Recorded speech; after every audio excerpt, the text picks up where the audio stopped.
नमस्कार कक्षा 11 वाले छात्र, जल्दी से अपना हिंदी विषय का जुलाई महीने का मासिक टेस्ट पेपर देख लीजिएगा। तो हमारा पहला क्वेश्चन दिया है, सही विकल्प चुनकर लिखिए। जिसमें हमारा पहला क्वेश्चन है, कबीरदास को वाणी का डिटेक्टर किसने कहा है। तो इसका आंसर आप लगा लीजिएगा। इसमें आपको राइट आंसर सा वाला हजारी प्रसाद द्विवेदी आपको लिखना है। अब आपका दूसरा क्वेश्चन देख लीजिएगा, कबीरदास किसके समर्थक है। तो इसका आंसर आप लगा लीजिएगा। इसमें आपको राइट आंसर ब वाला आपको लिखना है। अब आपका तीसरा क्वेश्चन देख लीजिएगा, नमक का दारोगा पाठ के लेखक कौन है। तो इसका आंसर आप लगा लीजिएगा। इसमें आपको राइट आंसर ब वाला प्रेमचंद आपको लिखना है। अब आपका चौथा क्वेश्चन देख लीजिएगा, बदलू सिंह कौन था। इसका आंसर आप लगा लीजिएगा। इसमें आपको राइट आंसर अ वाला दारोगा आपको लिखना है। अब आपका पांचवा क्वेश्चन देख लीजिएगा, फिल्म पतेर पांचाली कब प्रदर्शित हुई। तो इसका आंसर आप लगा लीजिएगा। इसमें आपको राइट आंसर सा वाला 1955 आपको लिखना है। अब आपका 6 वाला क्वेश्चन देख लीजिएगा, सत्यजीत राय की फिल्में किस पर आधारित है। तो इसका आंसर आप लगा लीजिएगा। इसमें आपको राइट आंसर सा वाला साहित्यिक कृतियों पर यह आपको लिखना होगा। अब आपका 7वां क्वेश्चन देख लीजिएगा, अपू के साथ 2.5 साल पाठ की विधा क्या है। तो इसका आंसर आप लगा लीजिएगा। इसमें आपको राइट आंसर ब वाला संस्मरण आपको लिखना है। अब आपका 8वां क्वेश्चन देख लीजिएगा, तुनकी क्या है। तो इसमें आपको राइट आंसर ब वाला आपको लिखना है। अब आपका 9वां क्वेश्चन देख लीजिएगा, किस फिल्म की शूटिंग 2.5 साल चली। तो इसमें आपको राइट आंसर द वाला पटेल पांचाली आपको लिखना है। अब आपका 10वां क्वेश्चन देख लीजिएगा, अपू के साथ 2.5 साल बांग्ला भाषा मूल से हिंदी में अनुवाद किसने किया। तो इसका आंसर आप लगा लीजिएगा। 10वें क्वेश्चन में आपको राइट आंसर द वाला विलास गीते आपको लिखना है। अब आपका 10वां क्वेश्चन 10वें के बाद आपका 11वां क्वेश्चन दिया है, देव दुर्लभ त्याग किसने किया। तो इसमें आपको राइट आंसर ब वाला वंशीधर आपको लिखना होगा। और 12वां क्वेश्चन देख लीजिएगा, मियाँ नसीरुद्दीन कौन थे। तो इसमें आपको राइट आंसर आ वाला नानबाई आपको लिखना है। अब यहाँ पर हमारा अगला क्वेश्चन दिया, रिक्त स्थानों की पूर्ति कीजिए। जिसमें हमारा पहला क्वेश्चन है, कबीरदास रचित बीज ग्रंथ के खाल्तन बाग है। तो कितने बाग है। तो पहले में आपको लिखना होगा 3। ठीक है, पहले खाल्तन में आपको 3 लिखना होगा।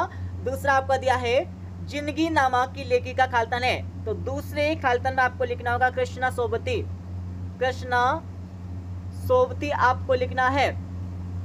अब आपका तीसरा क्वेश्चन देख लीजिएगा, मियाँ नसीरुद्दीन खाल्तन नामक संग्रह से लिया गया है। तो किस संग्रह से लिया गया है। इसमें आपको लिखना होगा तीसरे में, हम हसमत आपको लिखना है। अब आपका चौथा क्वेश्चन देख लीजिएगा, प्रेमचंद मानते थे कि यथार्थवाद हमको खाल्तन बना देता है। तो चौथे क्वेश्चन का आंसर आप लगा लीजिएगा। चौथे क्वेश्चन में आपको लिखना होगा निराशावादी। निराशावादी आपको लिखना होगा चौथे क्वेश्चन का आंसर। अब आपका 5वां क्वेश्चन देख लीजिएगा, नमक का दारोगा का प्रकाशन खाल्तन वर्ष है। तो इसमें आपको लिखना होगा सन 1914। सन 1914 आपको लिखना होगा 5वें क्वेश्चन का आंसर। अब आपका 6 वाला क्वेश्चन देख लीजिएगा, नमक का दारोगा खाल्तन के ऊपर खाल्तन की जीत की कहानी है। तो 6 वाले क्वेश्चन का आंसर आप लगा लीजिएगा। ठीक है, पहले में आपको लिखना होगा यहाँ पर धन लिखना है, और दूसरे में आपको लिखना होगा यहाँ पर धर्म आपको लिखना है। अब आपका 7 वाला क्वेश्चन देख लीजिएगा, पंडित अलोपीदीन का खाल्तन पर अखंड विश्वास था। तो इसका आंसर आप लगा लीजिएगा। 7वें क्वेश्चन में आपको लिखना होगा लक्ष्मी जी आपको लिखना है। अब आपका 8वां क्वेश्चन देख लीजिएगा, न्याय और नीति सब खाल्तन के ही खिलौने हैं। तो इसका आंसर आप लगा लीजिएगा। 8वें में आपको लिखना होगा लक्ष्मी। और 9वां आपका देख लीजिएगा, तो 9वें में आपको लिखना होगा यहाँ पर सिंह आपको लिखना है।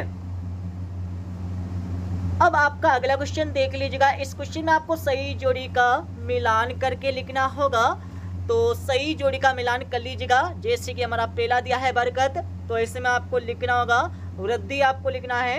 दूसरा आपका दिया है ओहदा, तो इसमें आपको लिखना होगा यहाँ पर पदवी आपको लिखना है। तीसरा आपका दिया मदरसा, तो इसमें आपको लिखना होगा विद्यालय। चौथा आपका दिया जिक्र, तो जिक्र में आपको लिखना होगा वर्णन आपको लिखना है।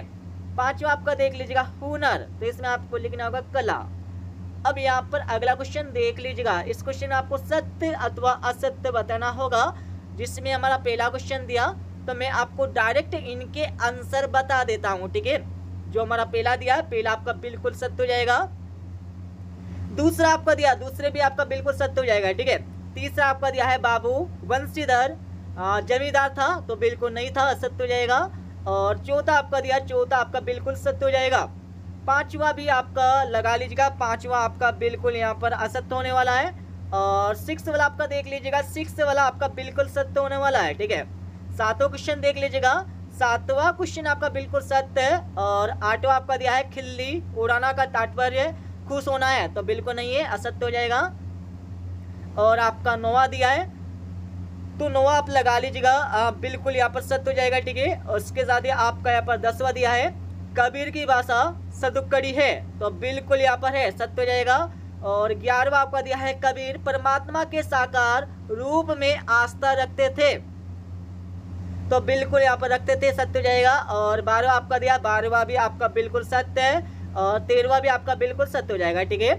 अब यहाँ पर हमारा अगला क्वेश्चन दिया है, एक वाक्य में उत्तर लिखिए। जिसमें हमारा पहला क्वेश्चन दिया है मासिक वेतन को पूर्णमासिक का चांद क्यों कहा गया है, तो इसमें आपको लिखना होगा जिस प्रकार से चंद्रमा धीरे धीरे घटता है या फिर अंत में पूर्णता घट जाता है, उसी प्रकार से वेतन भी धीरे धीरे आवश्यकता अनुसार घटता है या फिर अंत में पूर्णता घट जाता है, समाप्त हो जाता है, यह आपको लिखना होगा। दूसरा क्वेश्चन देख लीजिएगा, मियां नसीरुद्दीन ने नान भाई का धंधा किससे सीखा, तो इसमें आपको लिखना होगा अपने पिता और दादाजी से, यह आपको लिखना है, ठीक है।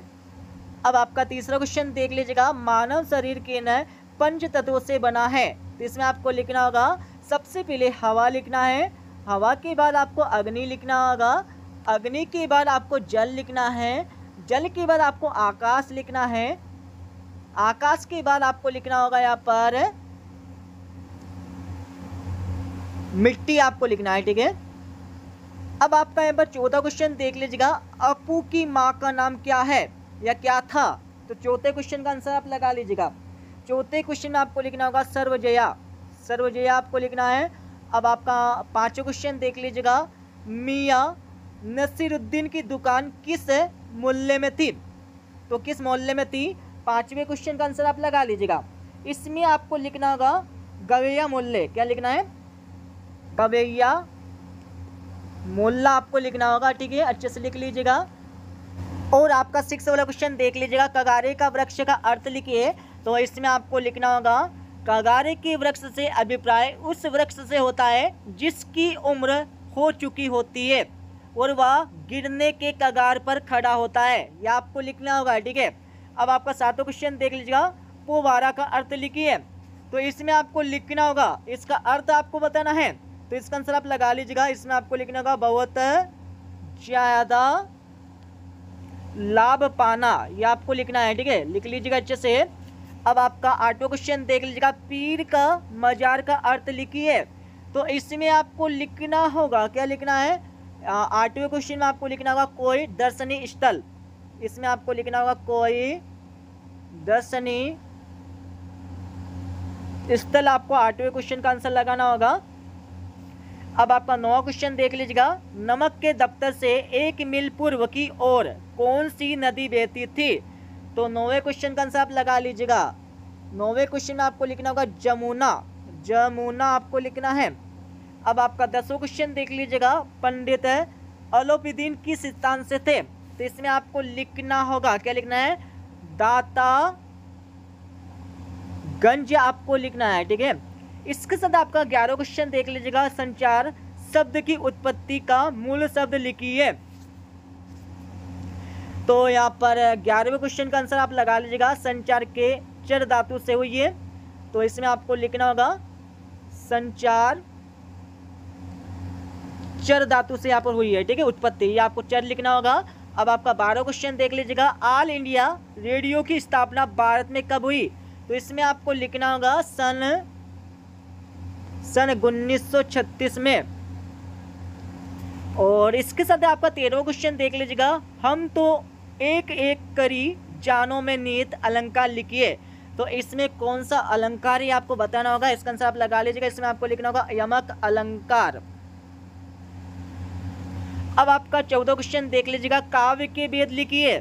तो इसमें आपको लिखना होगा काव्य के 2 भेद होते हैं, ठीक है। पहला आपका होता है श्रव्य और दूसरा आपको होता है यहाँ पर दृश्य।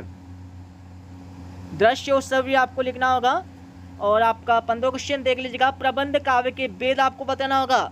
तो 15वें क्वेश्चन का आंसर आप लगा लीजिएगा। इसमें आपको लिखना होगा सबसे पहले महाकाव्य लिखना है। महाकाव्य का आपको यहाँ पर खंड काव्य लिखना है।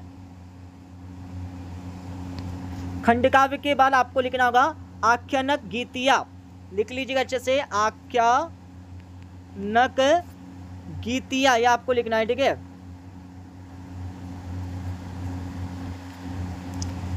अब यहाँ पर हमारा अगला क्वेश्चन देख लीजिएगा, लघु उत्तरीय प्रश्न है, ठीक है।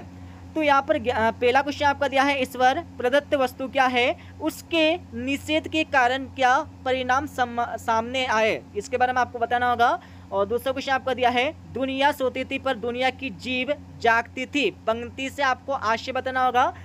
तीसरा क्वेश्चन दिया आपका, तीसरे के बाद आपका चौथा, पांचवा, छठा, सातवां, आठवां, नौवां, 10वां, 11वां, 12वां।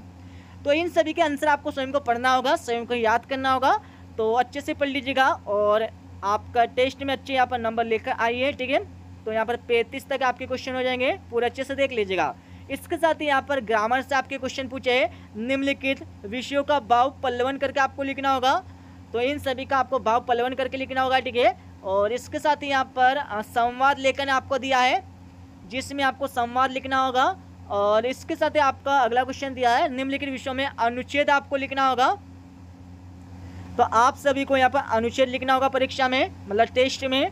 और इसके साथ ही यहाँ पर इस क्वेश्चन में आपको विज्ञापन तैयार करके लिखना है, ठीक है। विज्ञापन आपको बना के लिखना होगा परीक्षा में। तो इस प्रकार से ये हमारा हिंदी का टेस्ट पेपर जुलाई महीने का कंप्लीट हो जाएगा। अच्छे से पढ़ लीजिएगा, ठीक है। तो मिलते हैं अगले वीडियो में, जब तक के लिए जय हिंद, वंदे मातरम।